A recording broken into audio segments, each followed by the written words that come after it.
যখন মা ঘুমিয়ে পড়লেন তখন আমি মায়ের মতোই সাজগোজ করে আমার শ্বশুরকে দুধ দিতে গেলাম। আমি দুধের গ্লাস রেখে পিছনে ফিরে আসতে শুরু করতেই বাবাজি, অর্থাৎ আমার শ্বশুর, আমার হাত ধরে নিজের দিকে টেনে নিলেন এবং আমাকে মা ভেবে সারারাত। আমার শ্বশুরের বয়স তখন ৬০ বছর হয়ে গিয়েছিল। এই বয়সেও তিনি ছিলেন খুব শক্তিশালী। তিনি ৬০ বছরের হলেও এখনও কোনো যুবকের চেয়ে কম দেখাতেন না। তিনি তার স্ত্রী, অর্থাৎ আমার শাশুড়িকে খুব ভালোবাসতেন এবং সবসময় তাকে খুশি রাখতেন। কিন্তু রাত হলে আমার শাশুড়ির ঘর থেকে অদ্ভুত শব্দ আসতে শুরু করত। একদিন মায়ের খুব অসুখ হলে আমার শাশুড়ি তাকে মা বলে ডাকতেন। মা বললেন, বউ, তুমি বিজয়ের বাবাকে দুধ দিয়ে দাও। বন্ধুরা, আমার নাম উজ্জ্বলা এবং আমি একটি মধ্যবিত্ত পরিবার থেকে এসেছি। আমি দেখতে খুব সুন্দর এবং এখন ২-৪ বছরের। আমরা আমাদের বাবা মায়ের ২ সন্তান ছিলাম এবং আমার বড় ভাইয়ের নাম অজয়। আমরা আমাদের বাবা মায়ের সাথে খুব সুখে ছিলাম। আমার ভাইয়ের বিয়ে হয়েছিল ২ বছর আগে এবং যেদিন থেকে বাড়িতে আমার ভাবি এসেছেন সেদিন থেকে আমার বাবা মায়ের খুশি বেড়ে গেছে। আমার ভাবি খুব ভাল ছিলেন, আমার ভাই এবং ভাবির মধ্যে প্রচুর ভালোবাসা ছিল। ভাই পাশের শহরে একটি অফিসে কাজ করতেন, যার ফলে বাড়ির খরচ ঠিকঠাক চলত। ভাই যখনই কাজ থেকে বাড়ি ফিরতেন কিছু না কিছু খাবার নিয়ে আসতেন। এসব দেখে আমি খুব খুশি হতাম। আমি ভাবতাম, ঈশ্বর যেন সবার এমন ভাই দেন। আমার বাবা মাও ভাইয়ের উপর খুব গর্ব করতেন, কারণ ভাই বাবা মাকে খুব ভালোবাসতেন। আমার গ্র্যাজুয়েশন শেষ হয়ে গিয়েছিল এবং আমার বাবা মা আমার বিয়ের জন্য পাত্র খুঁজতে শুরু করেছিলেন। কিছুদিন পরেই বাবা একটি ভাল ছেলের সন্ধান পেলেন এবং ছেলেটি সম্পর্কে খোঁজখবর নিয়ে জানতে পারলেন যে ছেলেটি খুব ভালো। ছেলেটির নাম বিজয়, কিন্তু তার বাবা মা তাকে খুব আদরযত্নে বড় করেছেন। ছেলেটি খুব ভালো এবং তার কোনো খারাপ অভ্যাস নেই। যখন আমি বিয়ের কথা শুনলাম, আমার মনে অনেক স্বপ্ন আসতে শুরু করল এবং আমি দুনিয়ার সব রকম স্বপ্ন দেখতে লাগলাম। আমি এখন মানসিকভাবে পরিপক্ব হয়ে গিয়েছিলাম, দেখতে খুব সুন্দর ছিলাম, তাই আমি ছেলেমেয়ের মধ্যে সম্পর্কের ব্যাপারটা ভালোভাবে বুঝতাম। বাবা ভাবলেন যে পরিবার ভাল হলে দেরি করা উচিত নয়, তাই তিনি দ্রুত বিয়ে ঠিক করে দিলেন এবং ২-০ দিনের মধ্যেই আমার বিয়ে হয়ে গেল। আমি আমার শ্বশুরবাড়ি চলে গেলাম। শ্বশুরবাড়িতে আমার স্বামীর বাবা মা আমাকে দেখে খুব খুশি হলেন। সব রীতিরেওয়াজ শেষ হওয়ার পর আমাকে ঘরে পাঠিয়ে দেওয়া হল। ধীরে ধীরে সময় কাটতে লাগল এবং রাত হয়ে গেল। আমি আমার সাজানো বিছানায় বসে আমার স্বামীর আসার অপেক্ষা করছিলাম। সেই সময় আমার মন খুব অস্থির হচ্ছিল, কারণ সুহাগরাতের কথা আমি অনেক শুনেছি, এটি বিয়ের একটি স্মরণীয় দিন। এই সব ভেবে আমি খুব ঘাবড়ে গিয়েছিলাম। কিছুক্ষণ পর বিজয় আমার ঘরে এলেন এবং আমার পাশে বসে গেলেন। মনে মনে তিনি খুব খুশি হচ্ছিলেন। আমরা দুজনে বসে এটা সেটা কথা বললাম এবং বিজয় আমাকে বললেন, উজ্জ্বলা, আমি তোমার মতো জীবনসঙ্গী পেয়ে খুব খুশি। বিজয় আমার প্রশংসা করছিলেন এবং আমি চুপ করে তার কথা শুনছিলাম। তিনি আরও বললেন যে তার একটি বড় ভাই ছিল, যিনি একটি সড়ক দুর্ঘটনা মারা গিয়েছিলেন।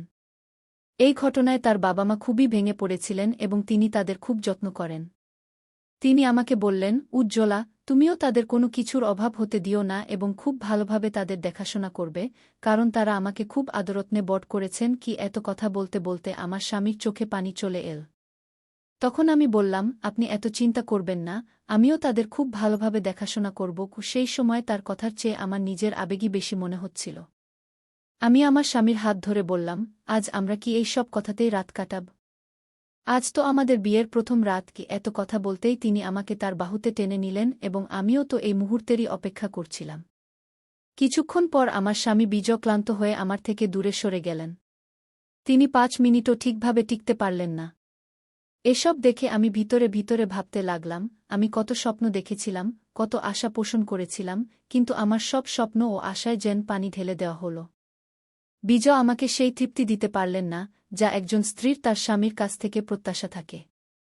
বিজয় দ্রুত গভীর ঘুমে চলে গেলেন, কিন্তু আমি একটি তৃষ্ণার্ত মাছের মতো কুস্তরে পরিবর্তন ঘটতে থাকে, কিন্তু বুঝতে পারলাম না কেন এসব আমার সাথে ঘটছে। আমি সকালে উঠে ফ্রেশ হতে বাইরে গিয়েছিলাম, ফিরে এসে দেখলাম শ্বশুরজি উঠানে ব্যায়াম করছেন। এ দেখে আমি অবাক হলাম, কারণ বাবাজি ৬০ বছর বয়সেও একজন যুবকের মতো দেখাচ্ছিলেন। তারপর আমি রান্নাঘরে গিয়ে চা বানাতে লাগলাম। কিছুক্ষণ পর চা বানিয়ে বাবাজিকে দিতে গেলে তিনি বললেন, অরে বউ, তোমার মা কোথায়? তাকে তো কোথাও দেখছি না গিয়ে আমি বললাম, জি, তিনি ভিতরেই আছেন এবং কিছু কাজ করছেন কি তখন আমি লক্ষ্য করতে শুরু করি, মা যেখানেই থাকেন, বাবাজি সেখানেই চলে যান এবং তার সাথে অদ্ভুত আচরণ করতে শুরু করেন। মা বলতেন, এখন তো লজ্জা করো, বাড়িতে নতুন বউ এসেছে।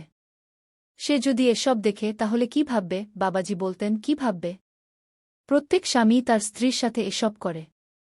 বিজয়ও রাতে এসব করে থাকবে কি? মায়ের এমন কথা শুনে আমার খুব লজ্জা হচ্ছিল এবং আমি ভাবতে শুরু করলাম, কাশ বিজয়ও এমন হতো। এমনি করে ১-৫ দিন কেটে গেল। তারপর এক রাতে যখন আমি বাথরুমে যাচ্ছিলাম, মায়ের রুম থেকে তার অদ্ভুত আওয়াজ শুনতে পেলাম। এমন আওয়াজ শুনে আমি নিজেকে সামলাতে পারলাম না এবং তাদের রুমের জানালার কাছে গিয়ে দেখতে লাগলাম। তখন হালকা আলোতে আমি এমন কিছু দেখলাম যা দেখে নিজেকে নিয়ন্ত্রণ করা আমার পক্ষে কঠিন হয়ে উঠছিল। আমি আমার রুমে চলে গেলাম এবং বিজয়কে উত্তেজিত করতে চেষ্টা করলাম, কিন্তু সে এত গভীর ঘুমে ছিল যে কিছুই টের পেল না। কোনো রকমে আমি বিছানে পাশ ফিরতে ফিরতে ঘুমিয়ে পড়লাম। সকাল হলে আমার স্বামী তার ডিউটিতে চলে গেলেন, কারণ তার বিয়ের ছুটি শেষ হয়ে গিয়েছিল। আসলে আমার স্বামী বিজয় শহরেই থাকতেন এবং চাকরি করতেন, তাই মাসের শেষে বাড়ি আসতে পারতেন। আমি গিয়ে তার জন্য নাস্তা বানালাম এবং কিছুক্ষণ পর তিনি নাস্তা করে কাজে চলে গেলেন। আমি আমার বিষণ্ণ মুখ নিয়ে রুমে চলে গেলাম, কিন্তু রাতের সেই দৃশ্য আমার মাথায় ঘুরতে লাগল। আমি ভাবতে লাগলাম, মা কত ভাগ্যবতী, যাকে বাবাজি এত ভালোবাসেন। আর আমার স্বামী, যার ভালোবাসার জন্য আমাকে তৃষ্ণার্ত থাকতে হয়, সে আমাকে কখনোই সন্তুষ্ট করতে পারে না। জানি না কেন এখন এমনি দিন কাটছে। মা যখনই সকালে উঠতেন তার মুখ থেকে শুধু এটাই বের হতো, কখন এরা আমার প্রাণ ছাড়বে। আমি এদের থেকে বিরক্ত হয়ে গেছি।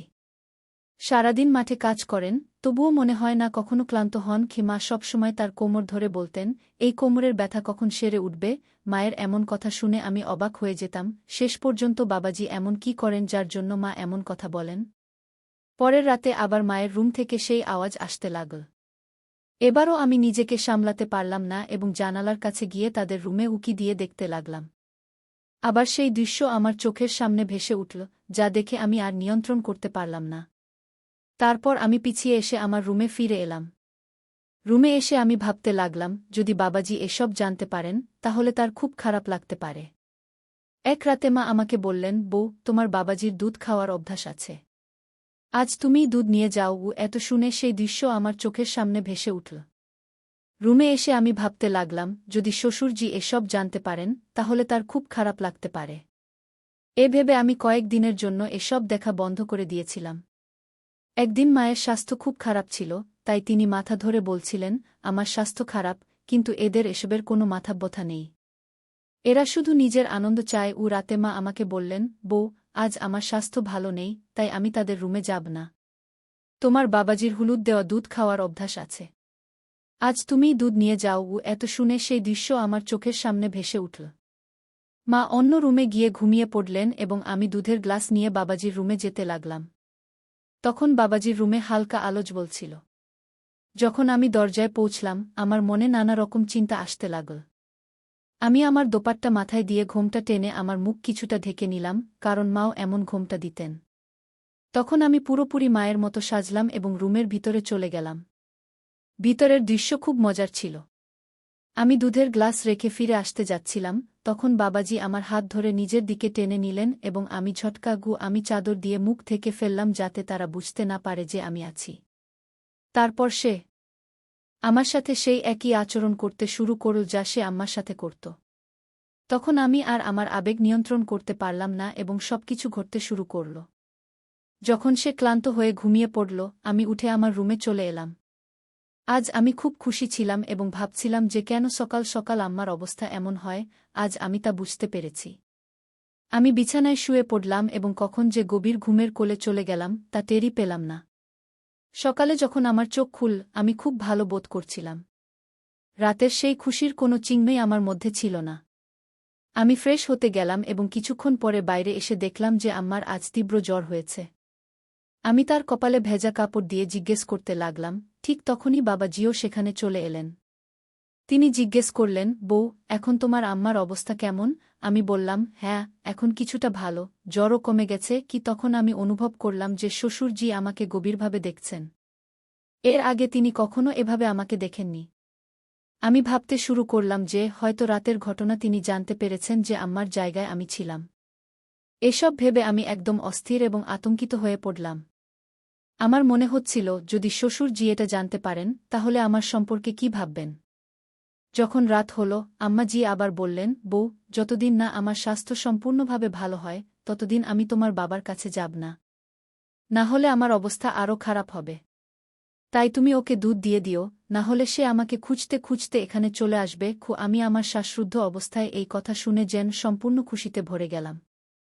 আমি ভাবতে লাগলাম আজ আবার সেই মজা নেওয়া যায় কিনা। রাত গভীর হলে যখন আম্মা ঘুমিয়ে পড়লেন, আমি দুধ নিয়ে শ্বশুরজির রুমে চলে গেলাম। আমি দুধের গ্লাস রেখে পিছন ফিরতেই শ্বশুরজি আমার হাত ধরে ফেললেন এবং বললেন, কি হয়েছে বউ, এভাবে চলে যাচ্ছ কেন? শ্বশুরজির মুখ থেকে এমন কথা শুনে আমি একদম ঘাবড়ে গেলাম। আমার মনে হল এখন আমার সাথে কিছু অঘটন ঘটতে চলেছে। কিন্তু শ্বশুরজি বললেন, আমি জানি যে গত রাতেও তোমার আম্মার জায়গায় তুমিই ছিলে কি? তখন আমি শ্বশুরজিকে বললাম, হ্যাঁ, যদি আপনি জানতেন তাহলে আমাকে কিছু বললেন না কেন? শ্বশুরজি বললেন, বউ, আমি জানি যে বিজয়ের সাথে তুমি খুশি নও। তুমি এটা আমাকে না বললেও আমি তোমার কষ্ট ভালোভাবে বুঝতে পারি। তারপর তিনি বললেন, দেখো বউ, তুমি এসব নিয়ে একদম চিন্তা করো না। আর ভাবো, যদি তোমার অবস্থা এমনই থাকে তাহলে তুমি মা হবে কি করে? শ্বশুরজির এমন কথা শুনে আমি নিশ্চিন্ত হয়ে গেলাম, কিন্তু আমার মনে একটু ভয় ছিল যে যদি একথা বিজয় বা আম্মা জানতে পারেন তাহলে আমার কি হবে। তখন আমি সব চিন্তা দূরে সরিয়ে দিয়ে শ্বশুরজির সাথে আমার খুশি ভাগ করে নিতে লাগলাম। সেই রাতেও যখন শ্বশুরজি ঘুমিয়ে পড়লেন আমি আমার রুমে চলে এলাম। এখন এটা আমার সাথে প্রায় প্রতিদিনই হতে লাগল এবং আমিও বেশ খুশি থাকতে লাগলাম। বাবাজিও যেন প্রতিরাতেই আমার জন্য অপেক্ষা করতে থাকতেন। এভাবে অনেক দিন কেটে গেল। তারপর একদিন আমার স্বামী বিজয় বাড়ি ফিরে এল। সে দিন আমি খুব খুশি ছিলাম। রাত হলে সবাই খাবার খেয়ে নিজ নিজ রুমে ঘুমাতে চলে গেল। আমি এবং আমার স্বামীও আমাদের রুমে চলে গেলাম। সেই রাতে আমি অনুভব করলাম যে বিজয়ের পারফরম্যান্স আগের চেয়ে ভালো হয়েছে, কিন্তু তেমন বেশি নয়। তারপর সে গভীর ঘুমে চলে গেল। তাকে এভাবে ঘুমন্ত দেখে আমি ভেতরে ভেতরে জ্বলে উঠলাম। তারপর ভাবলাম শ্বশুরজির কাছে চলে যাই, কিন্তু বিজয়ের উপস্থিতির কারণে আমি কোনোভাবে নিজেকে সামলে নিয়ে ঘুমিয়ে পড়লাম। সকাল হলে বিজয় বলল, আমি 1 সপ্তাহের জন্য শহরে যাচ্ছি। এখন 1 সপ্তাহ পরেই ফিরব। এই কথা শুনে আমি খুব খুশি হলাম এবং আবার রাতের সেই দৃশ্যের কথা ভাবতে লাগলাম। সেদিন খুব কষ্ট করে রাত হল। যখন আম্মা ঘুমিয়ে পড়লেন আমি শ্বশুরজির রুমে চলে গেলাম। সেই রাতে আমি দেখলাম যে শ্বশুরজি অত্যন্ত অধীরভাবে আমার জন্য অপেক্ষা করছিলেন। আমার আসার পরই তিনি শুরু করলেন। সেই রাতেও আমি সম্পূর্ণ তৃপ্ত হলাম এবং খুব খুশি হলাম। এর 4 দিন পর যখন আমি ঘরের কাজে ব্যস্ত ছিলাম তখন হঠাৎ আমার স্বামী বিজয় বাড়ি ফিরে এল। তাকে দেখে আমি একদম ঘাবড়ে গেলাম এবং জিজ্ঞেস করলাম, কি হয়েছে?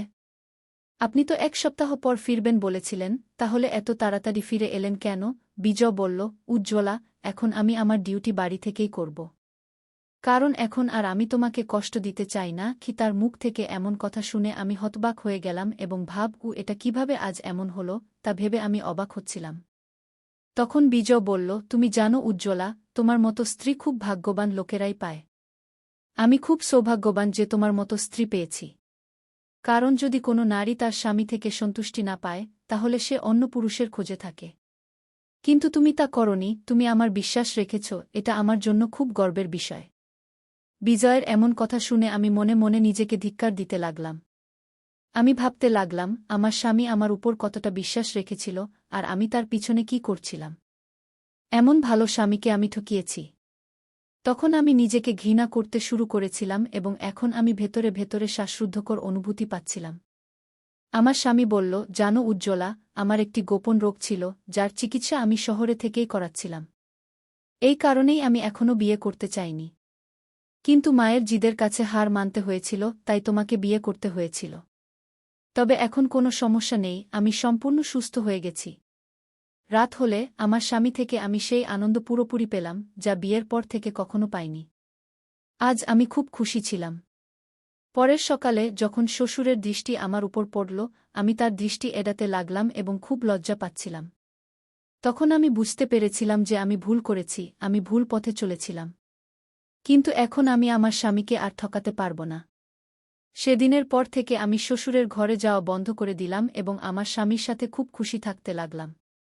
শ্বশুর বুঝে গিয়েছিলেন যে এখন আমি অনুতাপের আগুনে জ্বলছি এবং কোথাও না কোথাও তিনিও তার ভুল বুঝতে পেরেছিলেন। সেদিনের পর শ্বশুরও আমার দিকে ভুল দৃষ্টি দেওয়া বন্ধ করে দিলেন, তিনি একজন ভালো মানুষের মতো থাকতে লাগলেন। যখন কোনো নারী বা পুরুষ তার স্বামী বা স্ত্রী থেকে সন্তুষ্টি পায় না, তখন সে ভুল পথে পা দেয়। কিন্তু আমি আপনাদের শুধু এটাই বলতে চাই, প্রথমে বুঝুন সমস্যাটা কি, কেন এমন হচ্ছে। যদি আপনি এই সমস্যার সমাধান করেন, তাহলে ভুল পথে চলার প্রয়োজন হবে না। কারণ এই পথে আপনি শুধু কিছুক্ষণের জন্য সন্তুষ্টি পাবেন, কিন্তু সারা জীবন অনুতাপ করতে হবে। তো বন্ধুরা, এই গল্পটি আপনাদের কেমন লাগলো কমেন্টে অবশ্যই জানাবেন। ভিডিওটি ভালো লাগলে লাইক, সাবস্ক্রাইব এবং শেয়ার করুন।